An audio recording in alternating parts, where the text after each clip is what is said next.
The Alterans, weary from their escape, found refuge on Earth, a young and vibrant world. Far from the conflicts of the Ori, this planet offered the promise of a new beginning. Beneath the mountains, they carved out a sanctuary, an underground base where they could begin their greatest experiment yet. Dr. Kelron, inventor of the Stargate, looking out at Earth's sky. This world, it feels like a second chance. But we can't make the same mistakes again. Lyra, technology expert, standing beside him. No, we won't. Here, we'll build something that no one has seen before, a gateway to a future that even the Ori cannot touch. The team is seen setting up complex machinery, futuristic infrastructure growing out of the Earth as the base takes shape. Dr. Kelron, looking at Lyra, determined. Let's make sure this future lasts. As the base neared completion, the Alteran Council gathered. The future of their people depended on one monumental decision, the creation of a device that could unlock the stars. The Council, divided, questioned whether this was the right course. We escaped the Ori, yes, but are we truly free?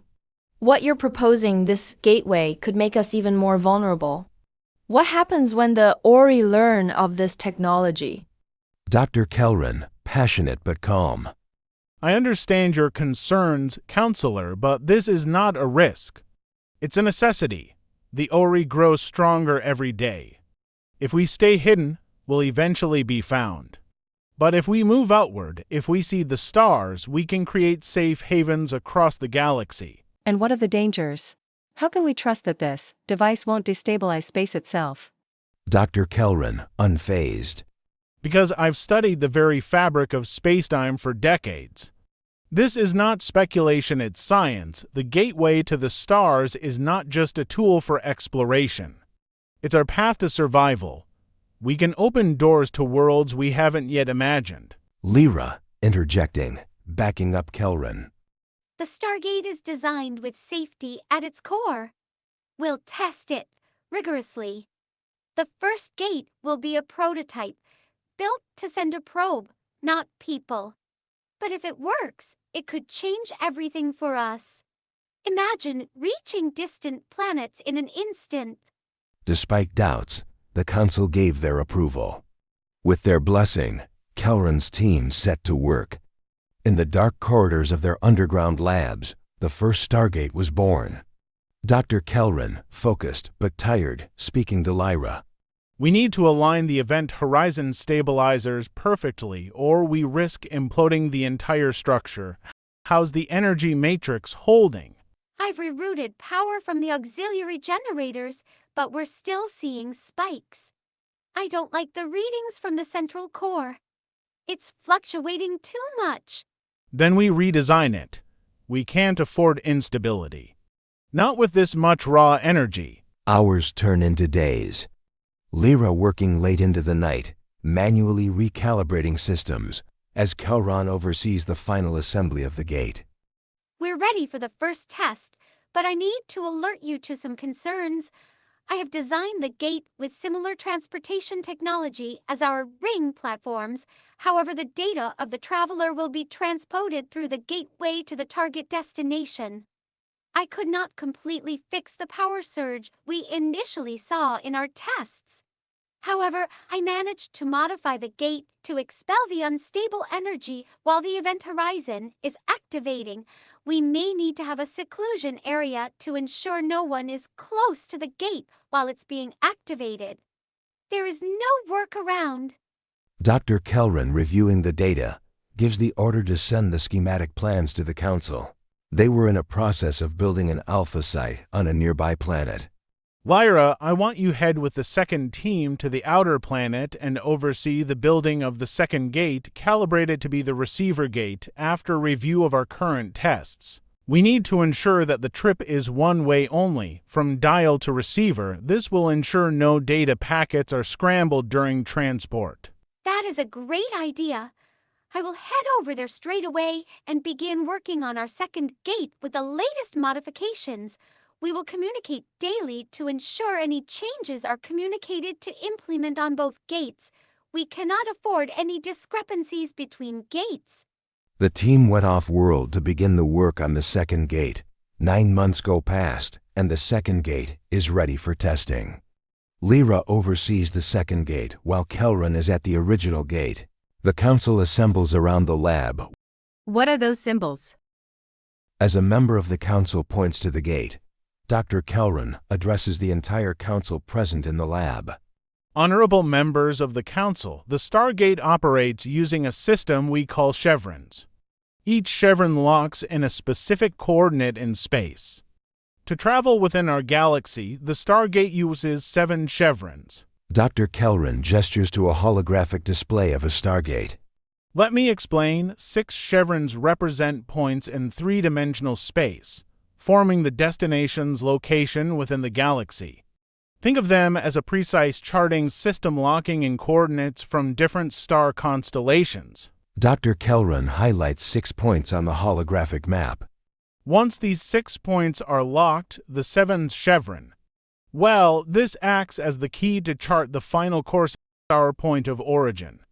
Together, these 7 chevrons allow us to travel within the boundaries of our own galaxy. Council member, intrigued, asks the following question. And the 8th and 9th chevrons? Lyra, watching from the distant planets, explains the following through their communication terminal. Excellent question. The 8th chevron is more powerful. It's used to open gateways to other galaxies. While the 7th focuses on our universe, the 8th chevron connects us to entirely different galaxies or potentially other universes. The council members exchange looks, impressed but cautious. Lyra, calm but visionary. Finally, the 9th chevron. It is our most ambitious undertaking. This chevron will connect us to the seeding ships, such as the Destiny. As these ships venture deeper into the universe, they will deploy Stargates on new planets, allowing us to expand our reach even further. However, using the 9th chevron comes with a price. The farther away the destination, the greater the energy requirement. Linking to our seeding ships will require tremendous power. We've accounted for this, but it means not every connection will be possible without a significant energy source. The council listened, captivated by Dr. Kelron's and Lyra's explanation. This was no ordinary technology. It was a gateway to their survival and to the stars beyond. We will need further details before any activation of the 8th and 9th chevron. Our goal today is to establish a connection to our second gate. You have approval to begin the activation of the 7 chevrons. While Dr. Kelron, serious, gives the order. Activate the gate. With bated breath, the team gathered around as the Stargate hummed to life. Energy crackled through the structure, and slowly, the inner ring began to rotate, locking symbols into place.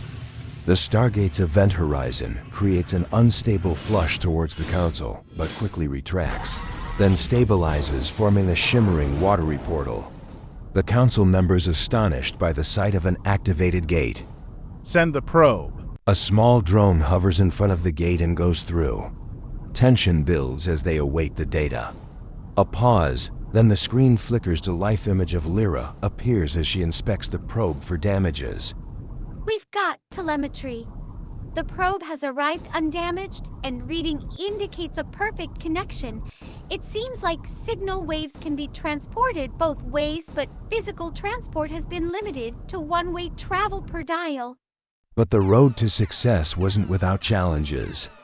After the first successful test, the team faced unexpected errors and the gate shut down.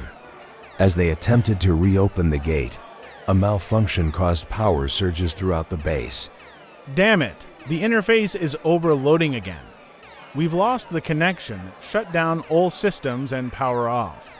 We'll need to stabilize the event horizon matrix further. The team spent several more days testing, reworking, programming both gates to ensure stability. The final test was set. The Council was invited, entered again, to witness what could either be the greatest breakthrough in Alteran history or its most disastrous failure. Dr. Kelron, gathering his composure. This is it. Lyra, how's the core stabilization? Everything's within acceptable limits. We've reinforced the feedback loops. I'm ready. Activate the gate. The gate powers up, this time more smoothly than before. The room falls silent as the event horizon forms, stable and glowing. Counselors, this is your gateway to the stars. The probe is sent through again, this time with even faster results. The connection is flawless. Lyra inspects the probe upon arrival and gives confirmation of a stable connection. Kelron, you've given us the stars. Council member mentioned with excitement while looking around the room. With the Council's approval secured, Kelron and his team moved forward with further tests of sending organic matter to living creatures and eventually humans. After a year of tests, they are ready for their next great project, Destiny. A ship designed not only to explore, but to seed entire galaxies with stargates, connecting worlds light years apart. That concludes Episode 2. Stay tuned for our weekly release of the Alterans. Please remember to like and subscribe so you don't miss it.